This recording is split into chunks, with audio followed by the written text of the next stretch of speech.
Hi, this is Vijay Kesari and welcome to Andhra Podcaster, where we discuss questions, perspectives and possibilities focused on development of Andhra.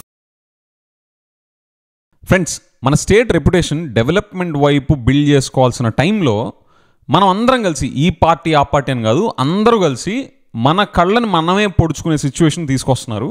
ఇప్పుడు చూడండి, జగన్ గారు ఢిల్లీ వెళ్ళి national క్యాపిటల్లో మన ఆంధ్రాలో జరిగిన election results announce చేసిన దగ్గర నుంచి ఆంధ్రలో జరిగిన వైలెన్స్ మీద ఆయన ప్రెస్ మీట్ పెట్టడం కాదు, అక్కడ ఒక ఎగ్జిబిషన్ స్టాల్ లాగా పెట్టి ఈ ఫోటోగ్రాఫ్స్ వీడియోస్ అందరికీ డిస్ప్లే చూపిస్తున్నారు.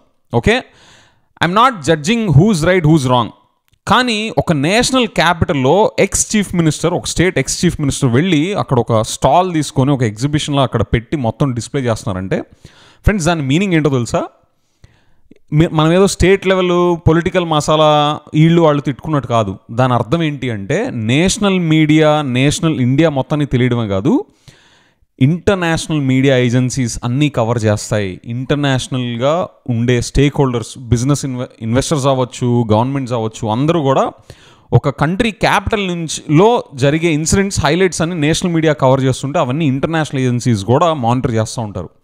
సో దీని అర్థం ఏంటంటే, మనం బ్రాండ్ ఆంధ్రప్రదేశ్, బ్రాండ్ ఏపీని మనం గొప్పగా బిల్డ్ చేయాలి, మన స్టేట్ డెవలప్మెంట్కి దట్ ఈస్ వెరీ ఇంపార్టెంట్ అని మాట్లాడుకునే మనమే మన కళ్ళని మనం పొడుచుకుంటున్నట్టు. మీరు నన్ను తిట్టుకోవచ్చు, సాడిస్ట్ అని కూడా అనొచ్చు. అదేంటి ఇక్కడ కూడా నువ్వు స్టేట్ రెప్యుటేషన్ దెబ్బతింటుంది, బ్రాండ్ ఇమేజ్ దెబ్బతింటుంది, స్టేట్ డెవలప్మెంట్ అని చెప్పేసి మాట్లాడుతూ ఉంటావేంటి అని చెప్పేసి అంటే, ఫ్రెండ్స్ నా పొజిషన్ అర్థం చేసుకోండి. ఫస్ట్ ఆఫ్ ఆల్, నేను ఈ క్రైమ్ కానీ లా అండ్ ఆర్డర్ సంబంధించిన దాంట్లో నేను సబ్జెక్ట్ మ్యాటర్ ఎక్స్పర్ట్ని కాదు. అండ్ ఆ ఇన్వాల్వ్డ్ పార్టీస్, పొలిటికల్ పార్టీసే కాకుండా ఆ ఇన్వాల్వ్ అయిన పీపుల్ మధ్యన హిస్టారికల్గా జరిగిన ఫ్యాక్ట్స్ ఏమీ నాకు తెలీదు, మీకు కూడా చాలామంది తెలీదు. సో ఇవన్నీ తెలియకుండా, ఒక సబ్జెక్ట్ మ్యాటర్ ఎక్స్పర్ట్ కాకుండా మనం టెక్నికాలిటీస్లోకి వెళ్ళి ఆ ఇన్సిడెంట్స్ మీద మనం ఏం కామెంట్ చేయగలం?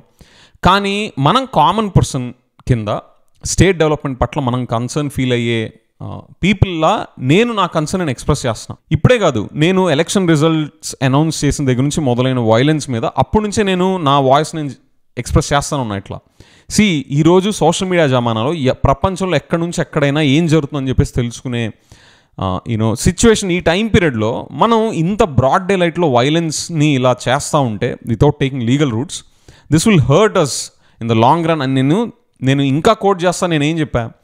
ఇన్వెస్ట్ చేసేవాళ్ళు, వాళ్ళ దగ్గర గ్రౌండ్ లెవెల్లో ఉండే రిపోర్ట్స్, ఆ రీసెర్చ్ ఏజెన్సీస్ అన్నీ ఉంటాయి, అక్కడ అన్నీ బయటకు వచ్చేస్తాయి. ఇవన్నీ డేంజరస్ ఇలా జరుగుతూ ఉంటే మన స్టేట్ ఫ్యూచర్ కానీ నేను చెప్తానే వస్తాను. మీరు చూసుకోండి, రికార్డ్స్ వీడియో ఆన్ రికార్డ్ ఉంది. సో ఇప్పుడు కూడా నేను అదే చెప్తున్నా, ఢిల్లీకి వెళ్ళి ఎక్స్ చీఫ్ మినిస్టర్ ఆయన అక్కడికి వెళ్ళి ప్రొటెస్ట్ చేస్తున్నారు అంటే వరల్డ్ వైడ్ ఏజెన్సీస్ వీటిని నోటీస్ చేస్తాయి. This will be dangerous for our state brand image. Brand image అంటే దాని అర్థం మన స్టేట్ డెవలప్మెంట్ సంబంధించిన విషయాలు కూడా. Okay, so my request here is, whosoever are the concern stakeholders, kindly bring back the situation under the law and try to control the situation.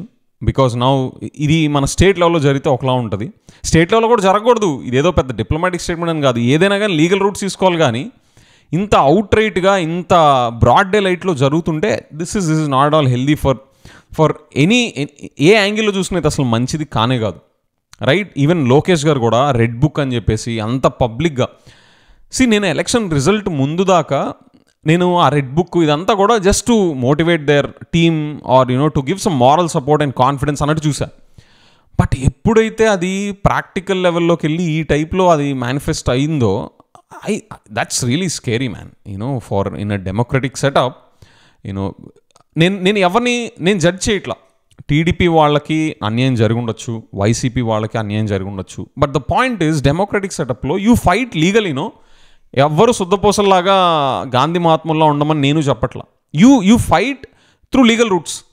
అవి కాకుండా లీగాలిటీస్ని పక్కన పెట్టేసి డెమోక్రటిక్ సెటప్లో ఇలాగ రెడ్ బుక్స్ అని వాటి మీద హోర్డింగ్స్ ఇవన్నీ పెడతా ఉంటే అసలు ఎట్లాంటి మెసేజ్ డ్రైవ్ చేస్తూ ఉంటుంది? And one more thing, policy లెవెల్లో పాలసీ కూడా కాదు, టాప్ లెవెల్ లీడర్స్ ఒక స్పిరిట్తో ఉంటే, వాళ్ళు మంచి ఇంటెన్షన్తోనే సంథింగ్ ఒకటి అన్నా కూడా అది గ్రౌండ్ లెవెల్లోకి వాళ్ళ క్యాడర్ కానీ నార్మల్ పీపుల్ దాన్ని ఎట్లా ట్రాన్స్లేట్ చేసుకొని కన్వే చేసుకుంటారు అనే సెన్సిటివిటీ కంపల్సరీ లీడర్స్కి ఉంటుంది. మెచ్యూర్డ్ అండ్ ఎవాల్వ్డ్ లీడర్స్ ఇన్ని decades of experience of political parties run చేస్తున్నప్పుడు కంపల్సరీ వాళ్ళకి ఎక్స్పీరియన్స్ ఉంటుంది. దాన్ని ఓవర్కమ్ చేసే, ఓవర్ షాడో చేసే ఇంజస్టిసెస్ జరిగి ఉండొచ్చు, జరగకపోయినొచ్చు. I'm not going to get into that. But this is the time for us to bring back the democratic values into the mainstream law and order situation.